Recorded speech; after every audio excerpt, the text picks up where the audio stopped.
The dog was wearing a dead Marine's jacket, and when Staff Sergeant Caleb Turner saw the name patch on the chest, the whole shelter went silent inside him. Rain tapped hard against the metal roof of the small animal shelter outside Norfolk, Virginia, turning the hallway lights into pale yellow reflections on the concrete floor. Caleb had come because Captain Thomas Reed asked him to look at a retired K-9 with what the shelter called adjustment problems. He expected a nervous dog, maybe an old working animal that needed patience, structure, and a quiet hand. He did not expect the German Shepherd standing behind the last kennel door, tall and still, with sable black and tan fur, amber eyes, and a faded olive field jacket draped across his back like something too sacred to remove. The jacket was too large for the dog, sleeves carefully folded and tied loose beneath his chest with soft cloth strips, not tight, not cruel, just enough to let him carry it. On the left side, above a pocket darkened by age and rain, was a worn name patch. Hale. Caleb stopped breathing for a moment. Corporal Ryan Hale had been gone for 11 months, 3 weeks, and 4 days. Caleb knew because he had counted every morning he failed to call, every night he failed to visit the cemetery, every invitation to a memorial he left unanswered on his kitchen counter. Ryan had been his closest friend, the kind of man who could make bad coffee taste like a joke and long roads feel shorter by singing off-key until everyone begged him to stop. And Ranger had been Ryan's K-9, his shadow, his partner, his four-legged brother. Now Ranger stood 10 feet away in a shelter kennel wearing Ryan's jacket and looking at Caleb as if the last year had only been a long hallway between them. Maggie Ellis, the shelter manager, stood beside Caleb with her hands folded, her voice low. He would not let us take it. Caleb did not look at her. He could not take his eyes off the patch. That is not just a jacket, Maggie said. He sleeps on it, carries it, stands over it if anyone gets too close. He has never snapped at us. He just will not surrender it. Ranger's ears lifted slightly when Caleb shifted his weight. The dog studied him with a focus Caleb remembered from training fields, early mornings, and Ryan laughing under a gray sky, saying, "He knows people better than people know themselves." Caleb's boots felt rooted to the floor. The shelter smelled of clean disinfectant, wet fur, and rain-soaked asphalt drifting in each time the front door opened. Somewhere, another dog barked once, then went quiet. Ranger did not move. He only watched. Caleb swallowed against the tightness in his throat. "Ranger," he said softly. The German Shepherd's body changed. Not much, just enough. His shoulders rose. His tail lowered. His amber eyes sharpened with recognition, or maybe with the pain of waiting too long. Caleb took one step closer. Ranger sat down. Slow, straight, formal. Then, with the faded jacket still resting across his back, he lifted his right paw and held it near his chest. A salute. Not perfect, not trained for applause, but steady. Caleb's hand went to the kennel door, and for the first time since Ryan died, he understood that grief had not come to punish him. It had come wearing an old jacket, asking to be let in. Caleb did not open the kennel right away. His hand stayed on the latch while Ranger held the salute, one paw lifted against the old jacket, his amber eyes fixed on the man he had been waiting for. Maggie stood a few steps behind them, silent now, because some moments did not belong to paperwork or shelter rules. They belonged to memory. The rain softened outside, sliding down the windows in thin silver lines. Caleb looked at the name patch again. Hale. The letters were frayed at the edges, but he could still see Ryan's hands pulling that jacket over his shoulders on cold mornings, always complaining that Virginia rain had a personal grudge against Marines. Ryan had been 29 when Caleb last saw him alive, smiling in the parking lot outside a coffee shop near base, one hand on Ranger's head, the other holding a paper cup he had already forgotten to drink. "You ever disappear on me, Turner," Ryan had said. "I am sending this dog to drag you home." Caleb had laughed then. It had seemed impossible that a joke could become a prophecy. After Ryan passed away, Caleb did what disciplined men sometimes do when pain becomes too loud. He made his life smaller. He kept his apartment clean. He answered texts with short sentences. He went to work early, stayed late, and avoided the road that led past the cemetery. Captain Reed called twice about the memorial. Caleb did not pick up. Ryan's mother sent a card. Caleb opened it, read the first line, and put it in a drawer because kindness hurt more than blame. He told himself grief needed distance. But distance had not healed anything. It had only taught him how to breathe without looking at the wound. Now Ranger sat behind the kennel door, wearing the jacket Caleb had refused to see folded over a chair at the memorial service. Caleb lowered himself slowly to one knee, careful not to crowd the dog. "Hey, buddy," he whispered. Ranger's paw trembled once, then lowered to the floor. The German shepherd stepped forward until his nose touched the metal bars. Caleb lifted his hand, palm open. Ranger smelled him for a long time. Boots, rain, old truck vinyl, coffee, Marine barracks soap, and beneath all of it, maybe something from the years when Caleb, Ryan, and Ranger had moved through mornings together like 3 parts of one promise. Ranger exhaled through his nose and pressed his forehead against Caleb's fingers. Caleb closed his eyes. The contact was light, but it moved through him with the weight of an answered letter. Maggie spoke softly. "Captain Reed said you served with them." Caleb nodded, still kneeling. "With Ryan. With Ranger too, before I transferred." Then maybe that is why he would not settle. Caleb opened his eyes. Ranger had backed up just enough to look at him again. The jacket slipped slightly across his shoulder, revealing a torn inner seam near the lining. Caleb noticed it because Ryan had once hidden everything in jacket linings. Spare cash, folded jokes, gum wrappers with phone numbers he swore were important. Caleb's chest tightened. "How long has he been here?" 6 weeks, Maggie said. Before that, he was with 2 foster homes. Good people. He was gentle with them. But every time a door opened, he tried to leave with the jacket. Not running wild. Just searching. For Ryan, Caleb said. Maggie shook her head gently. Maybe at first. Ranger gave a low, tired sound and nudged the kennel door with his nose. Not demanding. Asking. Caleb looked at the latch beneath his hand and felt fear rise, quiet and familiar. Opening that door meant touching Ryan's jacket. It meant stepping into all the rooms he had kept locked inside himself. But Ranger stood there, patient, faithful, still carrying what Caleb could not carry. Caleb drew one slow breath. Then he lifted the latch. The kennel door opened with a soft metal click, and Ranger did not rush out. He waited until Caleb stepped back, then moved forward with the careful dignity of a dog who had carried grief so long it had become part of his posture.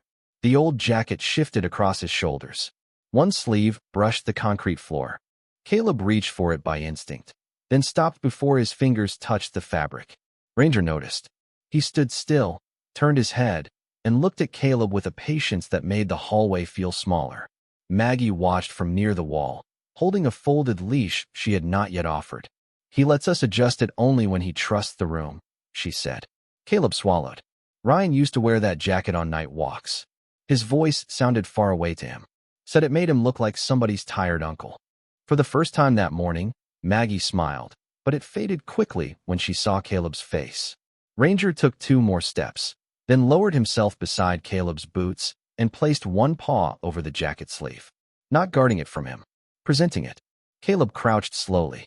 The shelter light hummed above them. Rainwater ticked from the edge of the roof outside. Somewhere behind a closed door, a dryer tumbled towels in a steady rhythm. Caleb finally touched the jacket. The cotton was damp at the edges, worn soft at the collar, marked with scratches, shelter dust, and the faint smell of dog fur. But beneath all that was something he remembered with painful clarity. Cedar soap, cheap coffee, the clean, sun-dried scent of Ryan's truck after windows had been left open on a warm day. Caleb pressed his thumb against the hail patch. A memory opened before he could stop it. Ryan standing outside the barracks 3 years earlier, tossing a tennis ball to Ranger while Caleb leaned against a pickup and pretended not to laugh. Ranger missing the ball on purpose because Ryan had a sandwich in his hand. Ryan saying, "This dog would trade national security for turkey and Swiss." Caleb had laughed until coffee came out of his nose. It was a stupid memory. Small. Ordinary. It hurt worse than any ceremony could have. Ranger leaned his shoulder into Caleb's knee, grounding him. Caleb breathed in once, then again. "I should have come," he whispered. Ranger's ears tilted back, not understanding the words. Maybe, but understanding the weight. Maggie knelt a few feet away and slid a plastic bag across the floor. Inside were the things found with Ranger. Caleb held the envelope like it might disappear if his fingers moved too quickly. His name was written across the front in Ryan Hale's crooked block letters, the same letters Caleb had seen on grocery lists, training notes, and coffee cups marked with jokes no one else understood. Staff Sergeant Caleb Turner. Not Cal. Not Turner. His full name, careful and deliberate, as if Ryan had wanted the letter to arrive with respect. Ranger sat in front of him, still as stone, the old jacket loose across his shoulders. Maggie stepped back without being asked, giving the moment room to breathe. The shelter hallway felt different now. The rain outside faded into a soft hush. The lights stopped feeling cold. Caleb turned the envelope over. The seal had weakened from damp weather and time, but it had held. Just like the dog. His thumb slid beneath the flap. Paper opened with a quiet tear. Inside was one folded page and a smaller photograph. Caleb unfolded the page first. The first line nearly broke him. If Ranger brought this to you, then he did his job better than I ever could. Caleb shut his eyes. His jaw tightened, but no sound came out. Ranger leaned forward and pressed his nose against Caleb's wrist, not interrupting, only reminding him to keep breathing. Caleb read on. Ryan had written simply, without drama, like a man leaving directions for a friend who hated asking for help. He wrote that Ranger had never belonged to the service, or the paperwork, or even to him. Ranger belonged to the promise they had all made, without saying it out loud. No one gets left behind when the uniform comes off. He wrote that if anything ever happened before he could settle Ranger somewhere safe, Caleb would know what kind of home the dog needed. Quiet mornings. A yard with shade. A person who understood commands, but more importantly, understood silence. Caleb's eyes moved down the page, slower now. Then came the sentence he was not ready for. Do not turn grief into a locked door, brother. Let him bring you back too. The paper trembled in Caleb's hands. Maggie looked away, wiping at the corner of one eye with the heel of her hand. Caleb read the last lines twice. Ranger knows the salute because I taught him for the day he met you again. If he lifts his paw, it means he remembers both of us. Tell him he made it home. Caleb lowered the letter. For a long moment, he could not look at anyone. Not Maggie, not the photograph, not even Ranger. The weight inside him shifted, not gone, but no longer frozen in the same place. He had thought Ryan's silence meant an ending. He had thought missing the hospital call, missing the memorial, missing all the chances to stand beside Ryan's family had made him unworthy of remembering him. But Ryan had not left him blame. He had left him a dog with a jacket, a hidden letter, and one final way back. Caleb picked up the smaller photograph from the envelope. It showed Ryan sitting on a porch step somewhere in summer light. Ranger pressed against his leg, the olive jacket folded beside them. On the back, Ryan had written, "Home is not always a place. Sometimes it has pause." Caleb let out a breath that sounded almost like a laugh and almost like pain. Ranger stood and stepped closer. The jacket slipped again, and this time Caleb did not flinch. He adjusted it gently over the dog's back, smoothing the fabric where Ryan's name patch rested. "You carried him all this way," Caleb whispered. Ranger lifted his eyes. Caleb placed one hand on the side of the dog's neck, feeling warmth beneath thick fur, feeling life where he had expected only memory. "I am sorry I made you wait." Ranger answered by lowering his head against Caleb's chest. The movement was simple. No drama. No command. Just trust returning to the room 1 inch at a time. Then the shelter's front door opened, bringing in a gust of wet air and the sound of boots on the mat. Caleb looked up. Captain Thomas Reed stood at the end of the hallway, rein on his shoulders, hat in his hand, his face older than Caleb remembered. His eyes went to Ranger, then to the jacket, then to the open letter in Caleb's hands. He nodded once, slowly, like a man seeing a mission finally completed. "So," Reed said softly, "he found you." Captain Reed did not step closer right away. He stood at the end of the shelter hallway with his hat in both hands, rainwater darkening the shoulders of his coat, looking at Ranger as though the dog had carried a year of unanswered prayers through the door. Ranger turned toward him, ears forward, body alert but calm beneath Ryan's old jacket. For one brief second, the years seemed to fold in on themselves. Caleb could almost see Ryan between them, grinning at the awkward silence, telling Reed to stop looking so official in a place that smelled like dog shampoo. But Ryan was not there. Only the jacket was. Only the letter. Only the dog who had refused to let memory become a closed room. Reed walked closer slowly. "I should have told you everything sooner," he said. Caleb folded the letter with careful hands. "You knew about this?" Reed looked at the envelope, then at Ranger. I knew Ryan wanted you to have Ranger. I did not know about the letter in the jacket. That sounds like him, though. He never trusted one plan if he could hide a second one in a pocket. Caleb almost smiled. It hurt, but it was real. Reed stopped beside the kennel door and lowered himself to one knee. Ranger stepped forward and touched his nose to Reed's hand.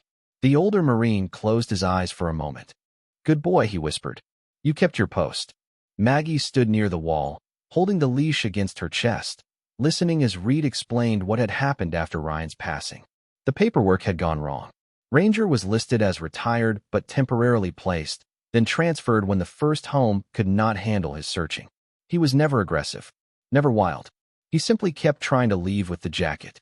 Each time someone opened a door, he looked past them, waiting for a voice that did not come. He was not looking for Ryan anymore, Reed said. Not at the end.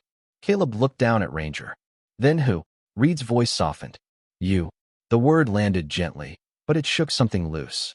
Caleb thought of the unanswered calls, the memorial invitation, the card from Ryan's mother still resting in a drawer. He had believed absence was a kind of protection, that staying away spared everyone the discomfort of his guilt.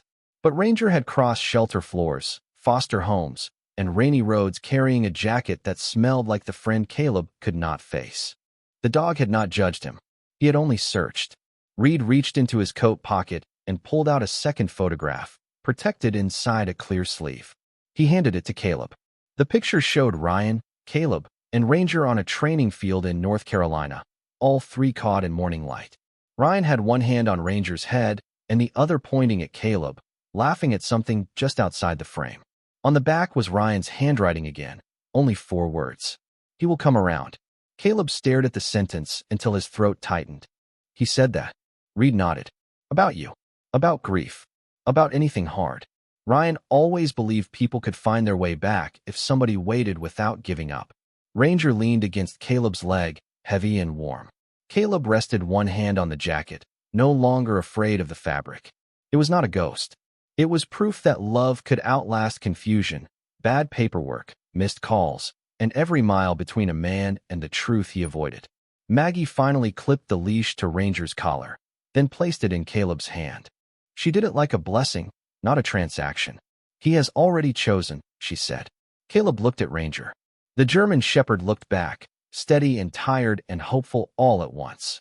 "I do not know if I am ready," Caleb admitted. Reed placed his hat under one arm. "Nobody ever is." Ranger lifted his paw and set it gently on Caleb's boot, the same paw that had saluted through a kennel door. Caleb bent down, pressed his forehead to the top of the dog's head, and whispered the words Ryan had left for him to say. "You made it home." Ranger closed his eyes, and in the warm, rain-muted hallway of a Norfolk shelter, Caleb felt the first locked door inside him open. Caleb left the shelter with Ranger just after noon, when the rain had thinned into a gray mist and the streets outside Norfolk shone like dark glass. Ranger walked beside him without pulling, the leash loose between them, Ryan's jacket folded now across Caleb's arm, because Maggie had insisted the dog deserved to travel safely and dry. Caleb expected Ranger to resist when the fabric left his back. Instead, the German shepherd watched the jacket with solemn trust, then climbed into the back seat of Caleb's truck and sat upright like he remembered every rule Ryan had ever taught him. Captain Reed stood beneath the shelter awning with Maggie beside him, both of them quiet as Caleb closed the door. "Take him somewhere familiar first," Reed said. "Not the cemetery." "Not yet." "Somewhere," Ryan laughed. Caleb knew the place before Reed finished speaking. 20 minutes later, he pulled into a small public park near the Elizabeth River, where Marines from the base sometimes came on weekends to eat bad sandwiches, throw tennis balls, and pretend they were not tired. The grass was wet. The river moved slow and silver beneath the cloudy sky. Caleb opened the truck door, and Ranger stepped down carefully, nose lifting into the damp air. For a moment, the dog stood still. Then his ears rose. He looked toward an old oak tree near the walking path. Caleb remembered it at once. Ryan used to sit there with his back against the trunk, Ranger stretched across his boots, both of them acting like they owned the whole afternoon. Caleb carried the jacket to the tree and sat down beneath it. Ranger circled once, then lay beside him, placing his head across Caleb's knee. No command, no performance, just arrival. Caleb unfolded Ryan's letter again, smoothing the crease with his thumb. The words looked different outside the shelter. Less like a wound, more like a hand left on his shoulder. Let him bring you back too. Caleb read that line until the river blurred. He thought of calling Ryan's mother. The idea frightened him more than he wanted to admit. Not because she would blame him, because she probably would not. He took out his phone anyway. His thumb hovered over her number for almost a full minute. Ranger lifted his head and pressed his nose under Caleb's wrist, nudging gently. Caleb let out a breath. All right, he whispered. I know. He made the call. Ryan's mother answered on the third ring, her voice careful when she said Caleb's name, as if she had been holding it in a room no one entered anymore. Caleb looked at the river, then at Ranger. I found him, he said. There was silence on the line, then a small broken breath. Ranger? Yes, ma'am. Caleb closed his eyes. And Ryan left a letter. He did not say everything. Not yet. He only told her that Ranger was safe, that the jacket was safe, and that he was sorry it had taken him so long to come back. Ryan's mother did not rush to fill the silence. When she finally spoke, her voice was soft enough to feel like forgiveness before the word itself arrived. Ryan always said that dog would find the right person. Caleb looked down as Ranger rested his paw over the edge of the jacket. He did, Caleb said. He found me. The wind moved through the oak leaves, scattering drops of rain onto Caleb's sleeve. Ranger lifted his face toward the sound, calm and steady, no longer searching past every open door. Caleb stayed beneath that tree until the clouds began to break and one pale line of sunlight touched the river. He did not feel whole. Not yet. But for the first time in almost a year, he felt reachable. And beside him, with Ryan's jacket between them, Ranger closed his eyes like a mission finally had a place to rest. A week later, Caleb stood outside the modest white house in Chesapeake with Ranger at his side and Ryan's jacket folded over both hands. The afternoon was clear, washed clean after days of rain, and the small front yard smelled of cut grass, garden soil, and the sweet tea someone had left cooling on the porch rail. Caleb had driven past this street twice before finding the courage to stop. Ranger had watched him each time from the passenger seat, silent and patient, as if he understood that some doors were harder to approach than any long road. Ryan's mother, Ellen Hale, opened the door before Caleb could knock a second time. She was smaller than he remembered, with silver in her dark hair and the kind of tired eyes that did not ask grief to explain itself. For one breath, she only looked at Ranger. Then her hand went to her mouth. "Oh, Ranger," she whispered. The German shepherd stepped forward slowly, no leash pulling, no rush, and lowered his head against her knees. Ellen knelt on the porch and wrapped both arms around him. Ryan's jacket rested between them, and Caleb looked away because the tenderness of it felt almost too private to witness. When Ellen finally stood, her fingers touched the Hale patch with a care that made Caleb's throat tighten. "He wore this every winter," she said, "even when it was not cold enough." Caleb nodded. He said it had character. Ellen smiled through wet eyes. He said a lot of things had character when they were falling apart. The words loosened something in Caleb, and for the first time inside that house, Ryan felt close without hurting the room. Ellen invited them in. The living room was warm and simple, with family photographs along the mantel, a folded flag in a wooden case, and a small space where Ranger walked straight to an old braided rug near the window.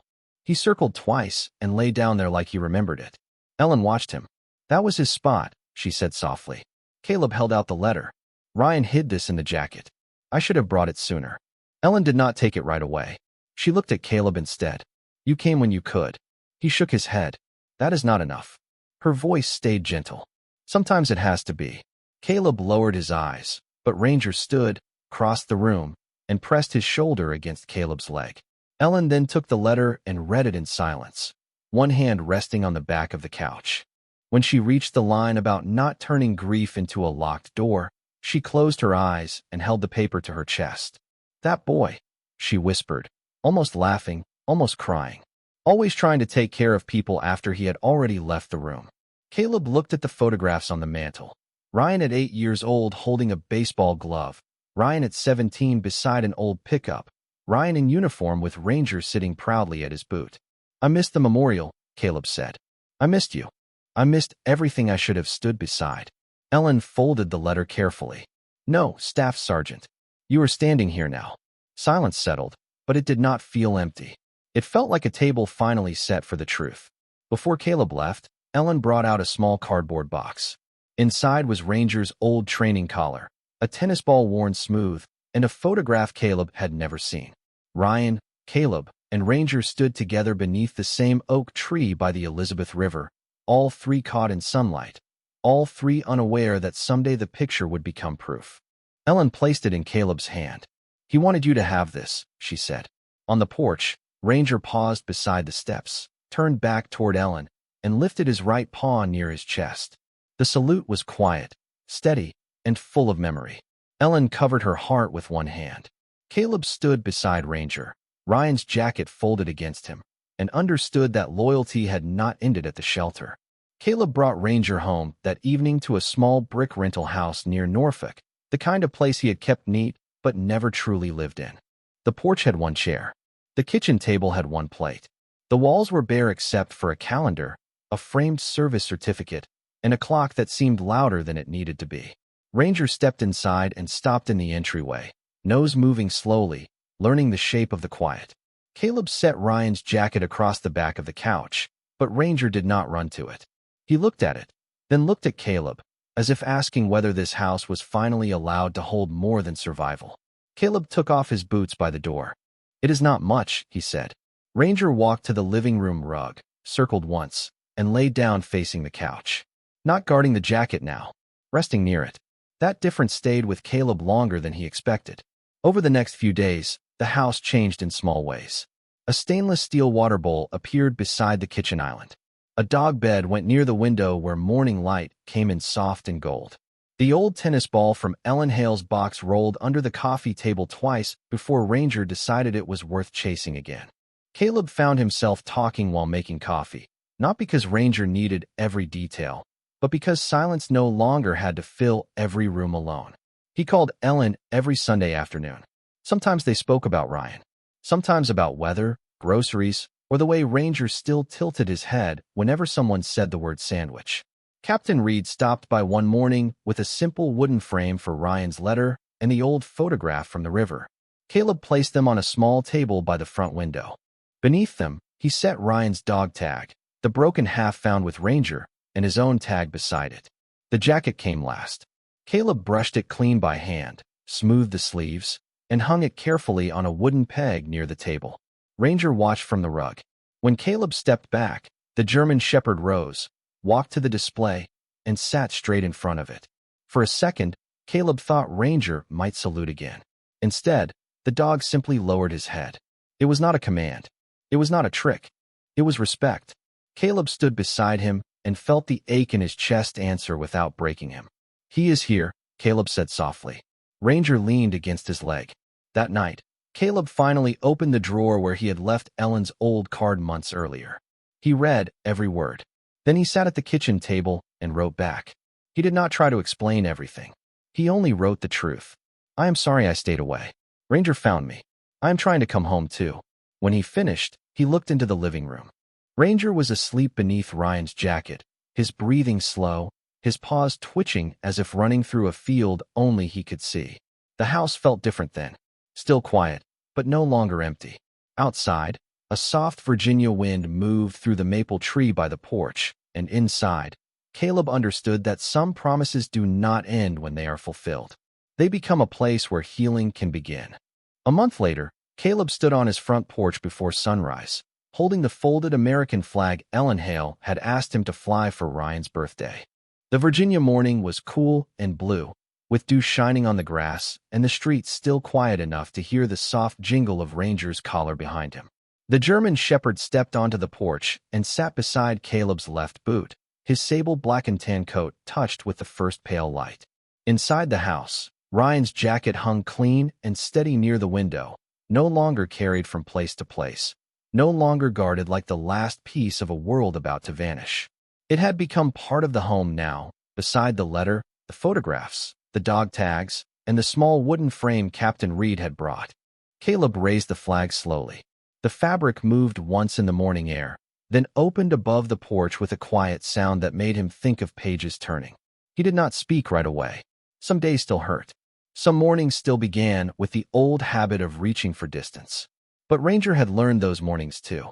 He would rest his head against Caleb's knee, or bring the worn tennis ball to the kitchen, or simply sit in the doorway until Caleb remembered that being found was not the same as being finished. It was the beginning of staying. Ellen arrived just after the sun touched the rooftops, carrying 2 paper cups of coffee and a small smile that carried more peace than before. Captain Reed came a few minutes later in a clean jacket, his hat tucked under one arm. No one made a ceremony out of it. They stood together on the porch, 3 people and 1 faithful dog, watching the flag move gently over a house that had once been too quiet. Caleb looked at Ranger. "Hold the line, buddy," he said softly. Ranger's ears lifted. He sat straighter, eyes bright in the morning light. Then he raised his right paw near his chest and held it there, steady and calm. Ellen covered her mouth with one hand. Reed lowered his head. Caleb felt the moment move through all of them, not as a goodbye, but as a promise finally at rest. Ranger was not saluting loss. He was saluting love that had made it home. Caleb knelt beside him and placed one hand on the old dog's shoulder. "You did good," he whispered. Ranger leaned into him, warm and alive, and the flag above them caught the sun. Some friendships do not end when one voice grows quiet. Some keep walking through rain, through shelter doors, through years of guilt and silence, until they find the person who forgot how to come back. And sometimes grace does not arrive with answers. Sometimes it arrives wearing a worn Marine jacket, lifting one faithful paw in the morning light.